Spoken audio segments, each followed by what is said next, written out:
प्यारे बच्चों, कल मैंने आपको पढ़ाया था अर्थशास्त्र के अंतर्गत व्यष्टि अर्थशास्त्र का परिचय, जिसके पार्ट फर्स्ट में आपने पढ़ा कि व्यष्टि अर्थशास्त्र किसे कहते हैं, व्यष्टि अर्थशास्त्र की परिभाषा क्या है। बोल्डिंग के अनुसार और जेके मेहता के अनुसार व्यष्टि अर्थशास्त्र का सीमाएं क्या हैं और व्यष्टि अर्थशास्त्र के प्रकार क्या हैं, ये सब बातें क्लियर कराई जा चुकी हैं। मैंने कल आपको बताया था कि कल इसके सेकंड पार्ट में व्यष्टि अर्थशास्त्र का क्षेत्र, व्यष्टि अर्थशास्त्र का महत्व और व्यष्टि अर्थशास्त्र की सीमाएं या दोष, इनको पढ़ाया जाएगा। इसलिए आज ये तीनों बातें आपको अच्छी तरह से समझनी है।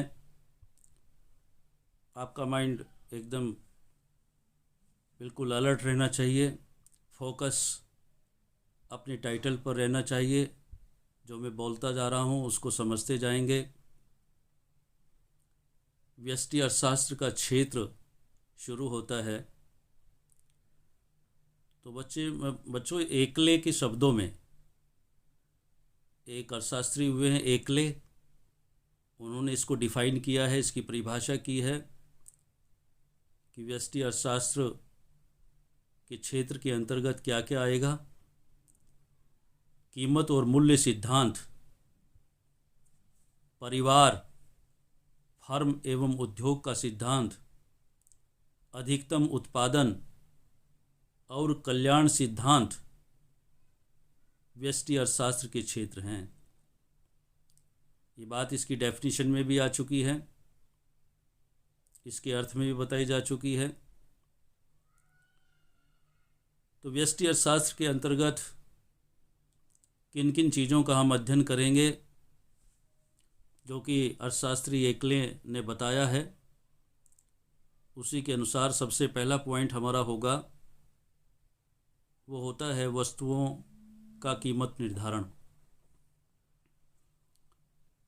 किस प्रकार से वस्तुओं की कीमत का निर्धारण होता है, जबकि पहले मैं बता चुका हूँ कि चूँकि ये सूक्ष्म अर्थशास्त्र माइक्रो इकोनॉमिक्स है, जिसके अंतर्गत केवल व्यक्ति की इकाइयों, फर्मों आदि का अध्ययन किया जाता है। यानी एक ही व्यक्ति की चाहे 50 फर्म हो, 50 उसकी इंडस्ट्री हो, लेकिन व्यक्ति एक होना चाहिए। जहाँ पर बहुत सारे व्यक्ति होते हैं, अलग अलग व्यक्ति होते हैं, इतनी फर्म उसकी हैं, इतनी फर्म उसकी हैं, वो अध्ययन माइक्रो इकोनॉमिक्स के अंतर्गत नहीं होता, वो मैक्रो इकोनॉमिक्स के अंतर्गत होता है। तो इसमें से पहला पॉइंट आपका है वस्तुओं का कीमत निर्धारण। बच्चों, इसके अंतर्गत मुख्य रूप से दो बातों का अध्ययन किया जाता है। पहली बात होती है उपभोक्ता के संतुलन निर्धारण की समस्या, यानी उपभोक्ता का जो संतुलन है उसका निर्धारण कैसे हो, ये समस्या बनी रहती है। उपभोक्ता संतुलन की स्थिति में वहाँ होगा जहाँ वह अपने सीमित साधनों को विभिन्न आवश्यकताओं के बीच इस प्रकार बांटे जिससे उसे मिलने वाली संतुष्टि अधिक से अधिक मिल सके। बच्चों, ये बात मार्शल ने भी कही है, अर्थात किसी भी व्यक्ति को अपने सीमित साधनों को अपनी आवश्यकताओं के अनुसार कर्मित करना होगा, जिससे कि वो अधिक से अधिक संतुष्टि प्राप्त कर सके। न केवल उपभोक्ता के संदर्भ में सीमित साधनों के अनुकूलतम आवंटन का अध्ययन व्यष्टि अर्थशास्त्र के अंतर्गत किया जाता है, बल्कि इसी का अध्ययन उत्पादन के संदर्भ में भी किया जाता है। कोई भी उत्पादक होता है वो भी इस बात को ध्यान में रखता है कि उसके पास सीमित साधन है, पूंजी सीमित है, स्थान सीमित है अर्थात भूमि सीमित है, उसके पास लेबर सीमित है, लेकिन वो किस प्रकार से उसको मैनेज करे, उसका प्रबंध करे ताकि उसे अधिक से अधिक उत्पादन प्राप्त हो सके। ठीक उसी प्रकार से कोई भी व्यक्ति अपनी इनकम और अपने एक्सपेंडिचर दोनों को ध्यान में रखते हुए एक बजट तैयार करता है। आपके परिवार में पारिवारिक तौर पर भी पारिवारिक बजट बनते हैं। ठीक उसी प्रकार से कोई एक तहसील है, तहसील का बजट होता है, डिस्ट्रिक्ट का बजट होता है, फिर किसी स्टेट का बजट होता है और फिर राष्ट्र का बजट बनता है। तो निश्चित रूप से ठीक वैसे ही छोटे पैमानों पर और बड़े पैमानों पर ये अध्ययन किया जाता है। दूसरा पॉइंट होता है वस्तुओं की कीमत निर्धारण।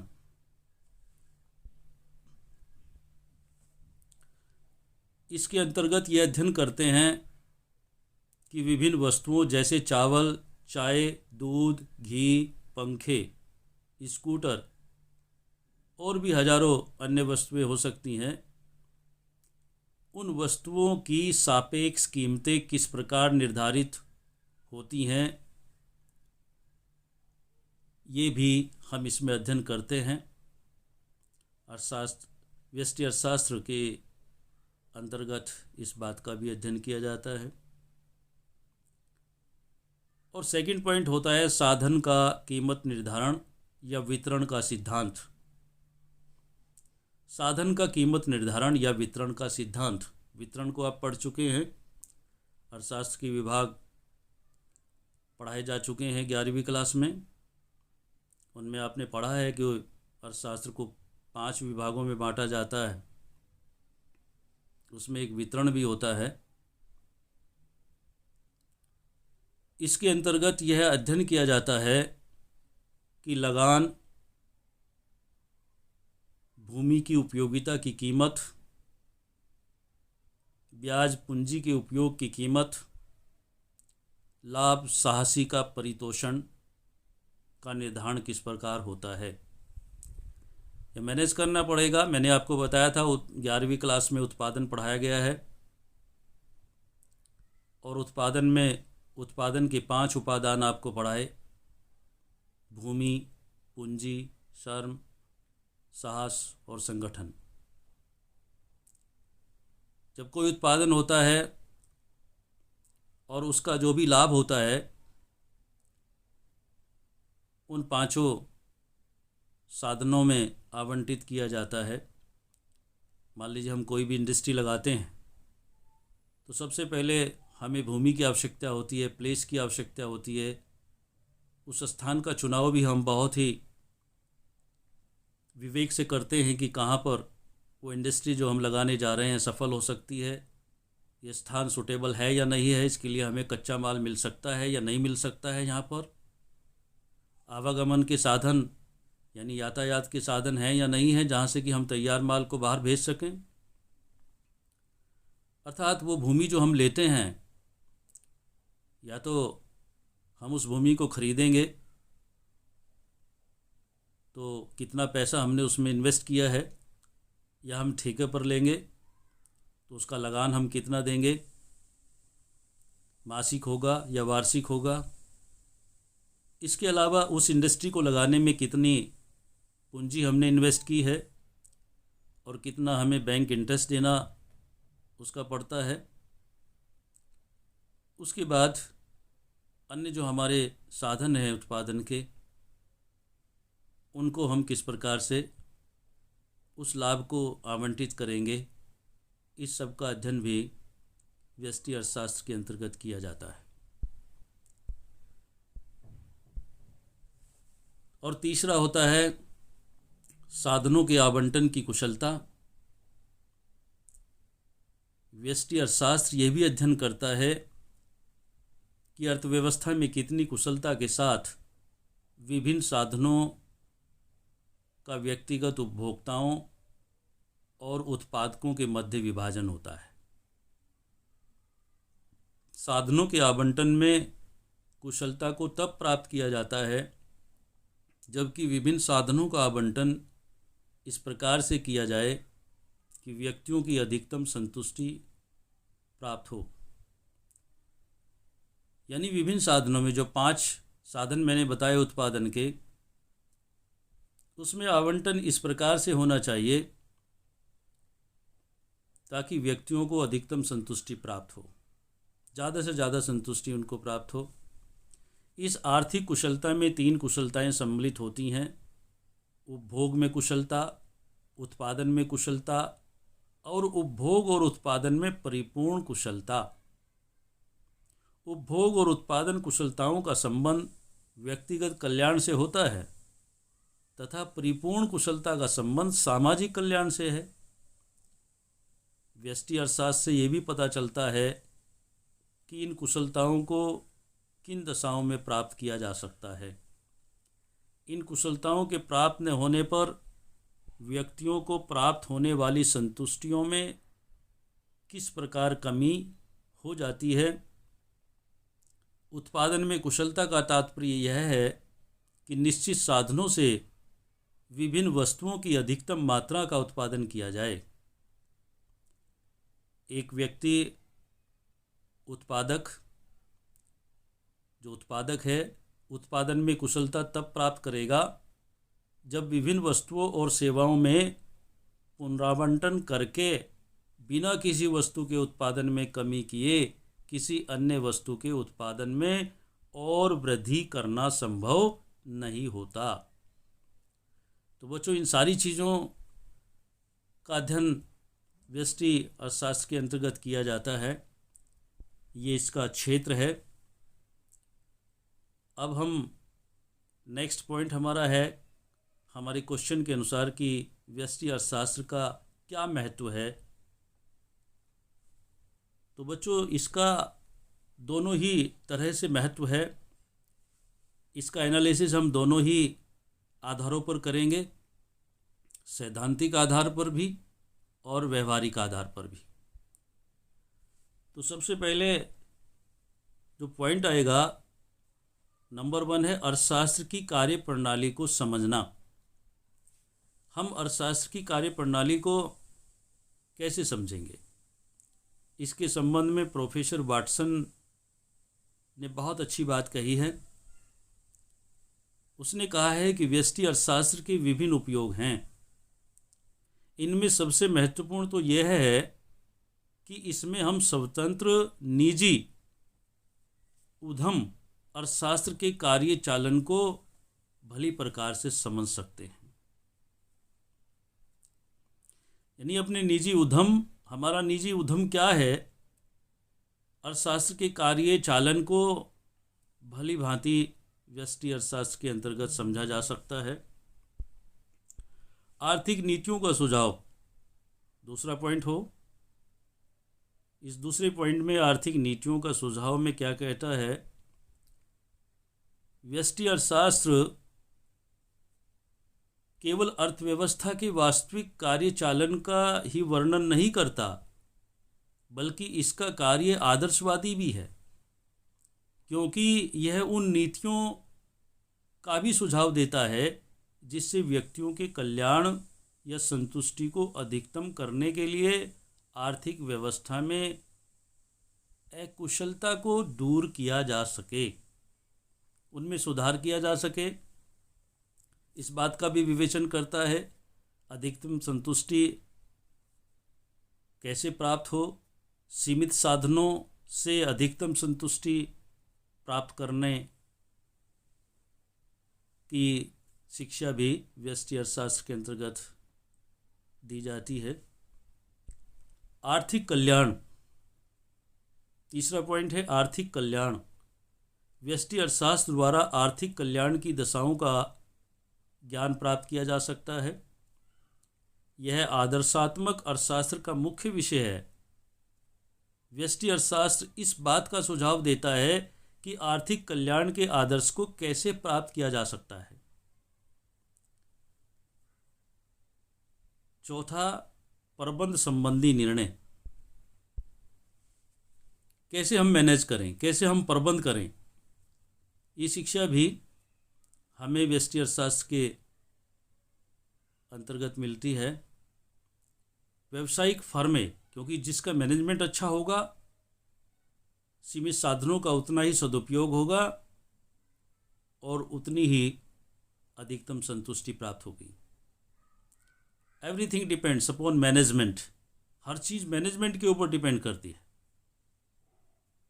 We can take the example of two family. मान लीजिए एक परिवार की इनकम 5,000 है और उसके पड़ोसी परिवार की इनकम 10,000 रुपये है, लेकिन वो 10,000 कमाने वाला उस पैसे का सही मैनेजमेंट नहीं कर पाता, अनावश्यक वस्तुओं पर उसको खर्च करता है, उसकी कोई सेविंग करने की भी टेंडेंसी, प्रवृत्ति नहीं है,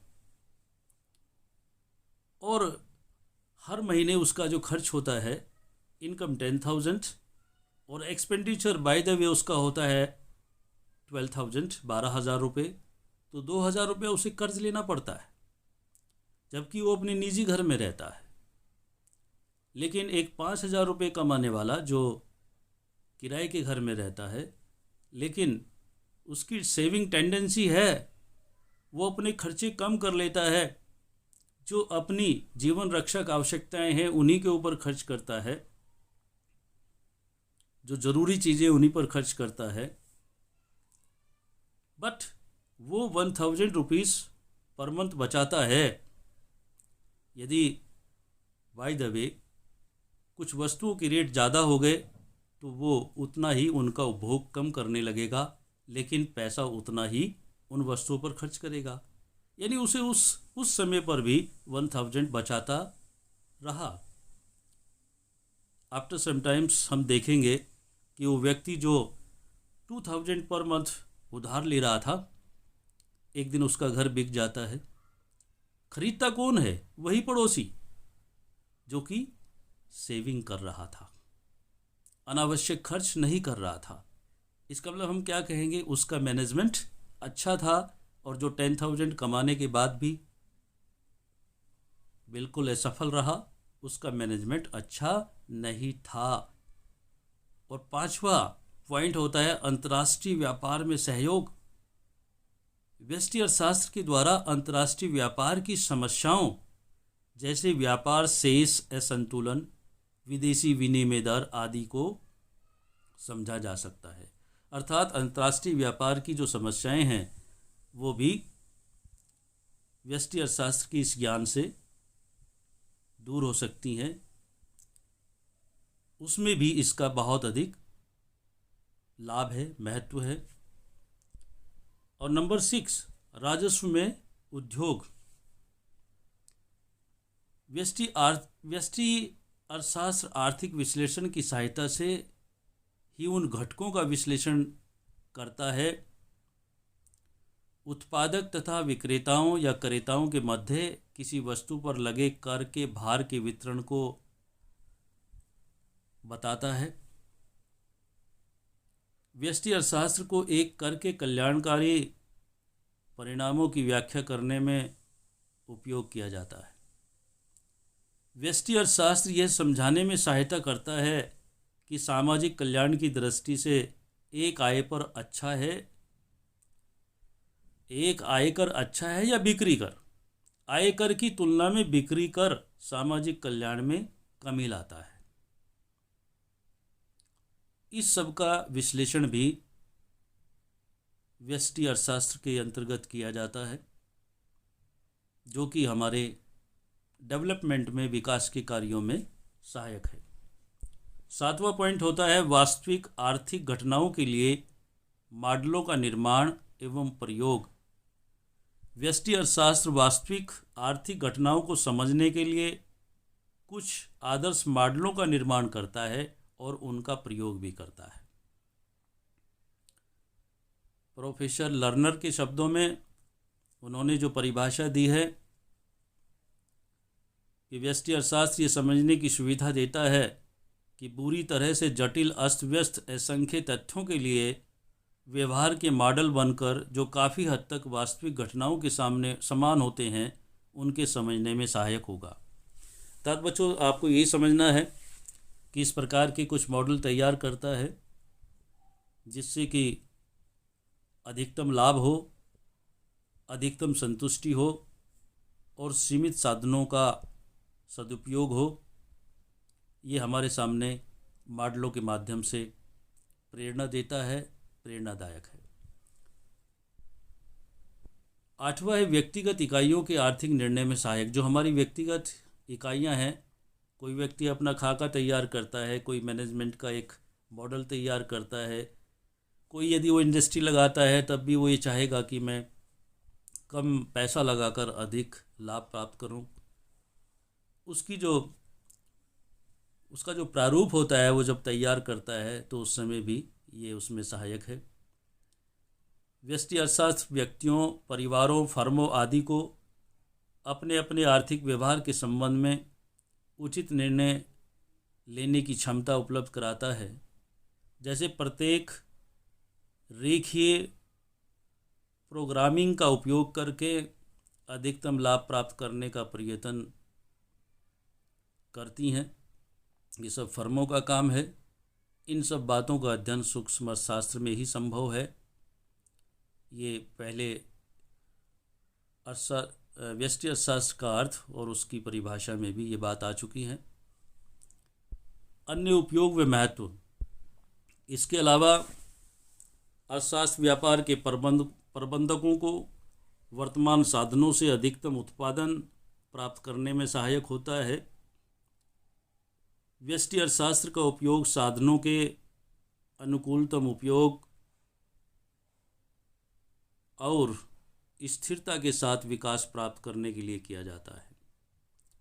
तीसरा, यह व्यक्तिगत आय, व्यय, बचत आदि के स्रोतों और स्वभाव पर प्रकाश डालता है जो संपूर्ण अर्थव्यवस्था के विश्लेषण में भी सहायक होता है। और नेक्स्ट है व्यष्टि अर्थशास्त्र हमें से प्रतिबंध भविष्यवाणियों में सहायता देता है। बिल्कुल क्लियर होता है, ये मैंने बात पहले बताई कि मैनेजमेंट सर्वोपरि है। जिसका मैनेजमेंट अच्छा होता है उसके रिजल्ट्स भी अच्छे होते हैं भविष्य में। तो निश्चित रूप से हमें यही कहता है कि ना हम पास्ट देखें ना फ्यूचर देखें, only we must see the present. केवल प्रेजेंट देखें, वर्तमान देखें। यदि हम वर्तमान में अच्छा करेंगे तो फ्यूचर में उसके रिजल्ट भी अच्छे ही होंगे। ये हमें शिक्षा देता है। इसके अलावा बच्चों व्यष्टि अर्थशास्त्र के कुछ दोष भी हैं। अगर लाभ हैं तो कुछ दोष भी हैं। दोष क्या हैं? यदि दोष आता है या सीमाएं आती हैं, एक ही बात है। कुछ बच्चे समझ लेते हैं कि हमने तो दोष याद किए, सीमाएं याद नहीं की हैं, तो वो ये समझ लेंगे कि ये सब दोनों एक ही है। नंबर 1 है अर्थव्यवस्था का अधूरा चित्र। अर्थात जो मॉडल वो प्रस्तुत करते हैं वो एक अधूरा मॉडल होता है और उसके बारे में समझना हर व्यक्ति के लिए बड़ा कठिन हो जाता है। हर व्यक्ति उसको अच्छी तरह से उस पर फोकस नहीं कर पाता। तो व्यष्टि अर्थशास्त्र में केवल व्यक्तिगत इकाइयों का अध्ययन किया जाता है। इसमें संपूर्ण अर्थव्यवस्था को स्थान नहीं दिया जाता। एक व्यक्ति बहुत काबिल हो सकता है लेकिन संपूर्ण अर्थव्यवस्था में तो सभी लोग काम करते हैं। फलतः देश व विश्व की अर्थव्यवस्था का सही चित्र नहीं मिल पाता। व्यष्टि अर्थशास्त्र समष्टि दृष्टिकोण ने अपनाकर संकुचित दृष्टिकोण अपनाता है। ये बात क्लियर की जा चुकी है। समष्टि अर्थशास्त्र मैक्रो इकोनॉमिक्स होता है जिसे बृहत अर्थशास्त्र कहते हैं, जिसमें कि पूरे समूहों का अध्ययन किया जाता है। लेकिन यहाँ पर केवल व्यक्तिगत इकाइयों का अध्ययन किया जाता है। तो इसलिए इसमें सबसे बड़ा दोष है कि यहाँ पर केवल व्यक्तिगत इकाइयों का अध्ययन होता है। संपूर्ण अर्थव्यवस्था को कोई स्थान नहीं दिया जाता। दूसरा पॉइंट है अवास्तविक मान्यताओं पर आधारित है। व्यष्टि आर्थिक विश्लेषण कुछ ऐसी अवास्तविक मान्यताओं पर आधारित हैं जो वास्तविक जीवन में कदापि देखने में नहीं आती। जैसे पूर्ण रोजगार, पूर्ण प्रतियोगिता इत्यादि। अर्थात व्यक्तिगत अध्ययन इसके अंतर्गत किया जाता है कि व्यक्ति की फर्मों का जिसका उन पर आधिपत्य होता है वो उसके एकाधिकार में होती हैं, इस तरह से उसको मनमानी कर सकता है। तो संपूर्ण अर्थव्यवस्था में पूर्ण रोजगार और पूर्ण प्रतियोगिता नहीं हो सकती। तीसरा, कुछ विशेष प्रकार की समस्याओं के लिए अनुपयुक्त है। कुछ आर्थिक समस्याओं का अध्ययन व्यष्टि अर्थशास्त्र के अंतर्गत नहीं किया जा सकता, जैसे रोजगार का अध्ययन नहीं कि सब लोगों को रोजगार मिले, पर शुल्क नीति, आय व साधन का वितरण, मौद्रिक नीति, औद्योगिकरण, आयात और निर्यात, ये सभी समस्याएं हैं जिनका अध्ययन व्यष्टि अर्थशास्त्र के अंतर्गत नहीं होता। इस प्रकार धीरे धीरे व्यष्टि अर्थशास्त्र वर्तमान आर्थिक समस्याओं के अध्ययन के लिए बहुत ही अनुपयुक्त सिद्ध होता जा रहा है। चौथा है निष्कर्ष संपूर्ण अर्थव्यवस्था की दृष्टि से ठीक नहीं होते। जो भी रिजल्ट्स हैं, निष्कर्ष हैं, इसके द्वारा निकलते हैं, संपूर्ण अर्थव्यवस्था में वो इम्प्लाई नहीं होते, उसके लिए प्रॉपर नहीं है, ठीक नहीं है। व्यष्टि अर्थशास्त्र के अध्ययन पर आधारित निष्कर्ष एवं निर्णय किसी व्यक्ति विशेष की फर्म के लिए तो ठीक हो सकते हैं, वो उसके अपने निर्णय हैं, उसकी अपनी सोच है, उसकी अपनी ओपिनियन है, उसकी अपनी अवधारणा या राय है, लेकिन ये अनिवार्य नहीं है कि वो समस्त अर्थव्यवस्था के लिए भी उपयोगी सिद्ध हों। एक उदाहरण के आधार पर आप इसको समझ सकते हैं। व्यक्तिगत दृष्टि से बचत करना आवश्यक, उचित व वांछनीय है, परंतु राष्ट्रीय दृष्टि से सामूहिक रूप से बचत अनुचित है। माली व्यक्ति है, आप देखते हैं बड़े बड़े इंडस्ट्रियलिस्ट हैं, रिलायंस वाले हैं, इसके अलावा टाटा है, तो वो व्यक्तिगत दृष्टि से बचत कर सकते हैं, लेकिन सामूहिक दृष्टि से यह अनुचित है। सामूहिक दृष्टि से जो हमें राष्ट्रीय आय प्राप्त होती है, जो हमें लाभ प्राप्त होते हैं, पूरे देश की आय होती है, उसमें ये लागू नहीं होता, इसलिए ये भी एक दोषपूर्ण व्यवस्था है। तो बच्चों, आज मैंने सेकंड पार्ट जो कि इस टॉपिक का पूरा करा दिया है, और इसी के साथ ये टॉपिक व्यष्टि अर्थशास्त्र का परिचय पूरा हो गया है। ये पूरा क्वेश्चन तुम्हें अपनी कॉपी पर लिखना है।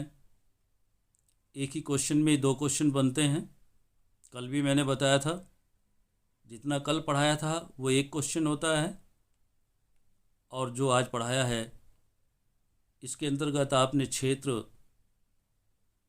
व्यष्टि अर्थशास्त्र का क्षेत्र क्या है, व्यष्टि अर्थशास्त्र का महत्व क्या है, और व्यष्टि अर्थशास्त्र के दोष क्या हैं, इन तीनों चीज़ों को पढ़ा है। इसको कंप्लीट कर लेंगे, अच्छे से इसको लिखेंगे, लिखने के बाद उसे मुझे सेंड करेंगे। मैं देखूंगा कि कौन बच्चा कितना काम कर रहा है। इसके अलावा कल नेक्स्ट टॉपिक होगा, इसी समय जिस समय तुम्हारी क्लास चल रही हैं, इसलिए सभी बच्चे अपना फोकस रखें और डेली ऑनलाइन अपने मोबाइल पर अवश्य पढ़ें, जिससे कि उनका काम बीच में ना छूटे और कंप्लीटली नियमित रूप से उनका काम पूरा होता रहे। धन्यवाद।